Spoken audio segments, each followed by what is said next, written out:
The US government's demand for Pakistan to do more to stop terror has sparked an angry response. The protests began after President Donald Trump accused Islamabad of lies and deceit in a tweet at the start of the year. The United States has foolishly given Pakistan more than $33 billion in aid over the last 15 years, and they have given us nothing but lies and deceit, thinking of our leaders as fools. They give safe haven to the terrorists we hunt in Afghanistan with little help, no more. His administration says it will block nearly $2 billion meant to help Pakistan's army buy American weapons. They work with us at times, and they also harbor the terrorists that attack our troops in Afghanistan. That game is not acceptable to this administration. Experts say the financial squeeze could affect the army's plans to expand its arsenal. But Islamabad has taken a defiant stance, and the leader of the ruling party says aid from the US has dwindled since former military dictator Pervez Musharraf left office. There is an elected government here which is not afraid of threats. We should not be given taunts of aid. The Coalition Support Fund should not be given the name aid or donations.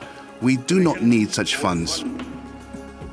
In 2016, the US government disbursed $988 million to Pakistan. This tally includes military as well as civilian aid. Out of this, $322 million are part of the Coalition Support Fund, money paid for using the country's infrastructure to move troops and supplies in and out of Afghanistan.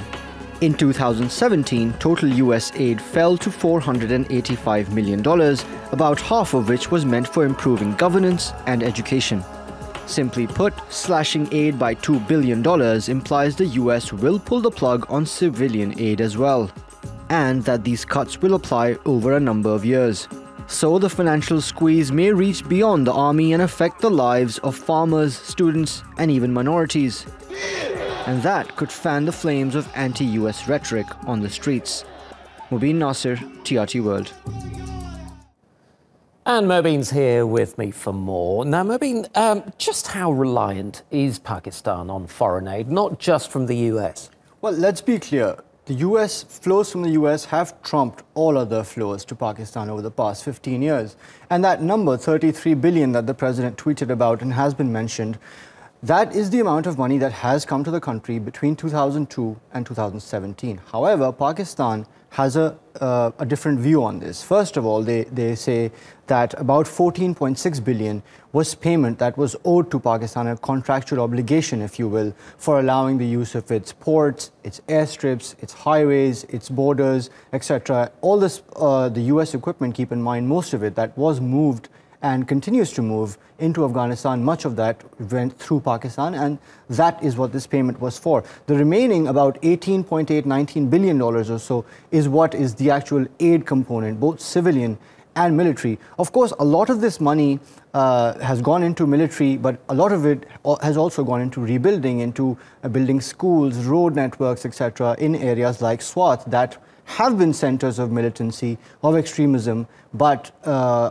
areas where Pakistan and the United States also claim to have made gains, brought these people back into the national fold. Right. So, of course, there is a big component of aid that has gone into reconstruction in these parts of the country. Okay, Mobin, you know Pakistan intimately. You're from Pakistan. You've reported from there.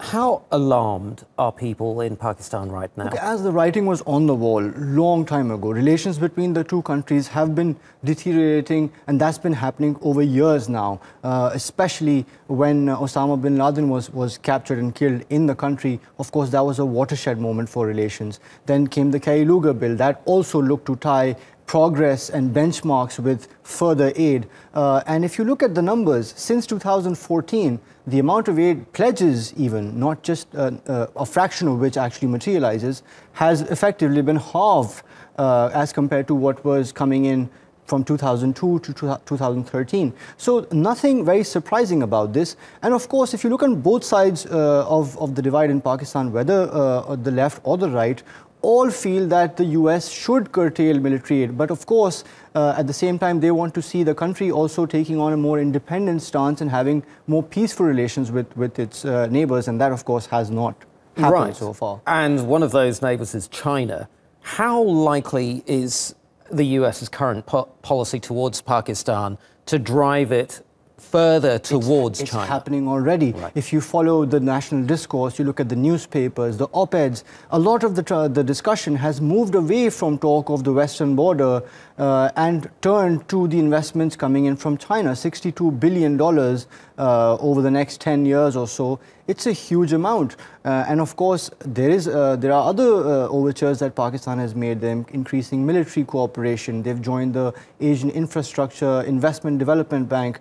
So of course, Pakistan is moving a lot closer. And the Pakistani officials have also been sort of using that as a bit of a bargaining chip in their recent statements. Every time they are asked about how they may respond to the US stepping back from its support, they say, well, we are getting closer to China. Right, maybe, but are people in China ignoring perhaps some of China's economic record in South Asia? And in particular, I'm thinking of investments like the Hambantota port in Sri Lanka. I mean, the port is more or less bankrupt, and China has swooped in and effectively taken a majority stake in that port, and there's been a social backlash against Of course, that. there's two ways. Something similar happen in Pakistan? It's evident, and it is happening now. Look, they have two basic ways of operating. A, they go in for a majority stake of ownership, or they demand a very high rate of return.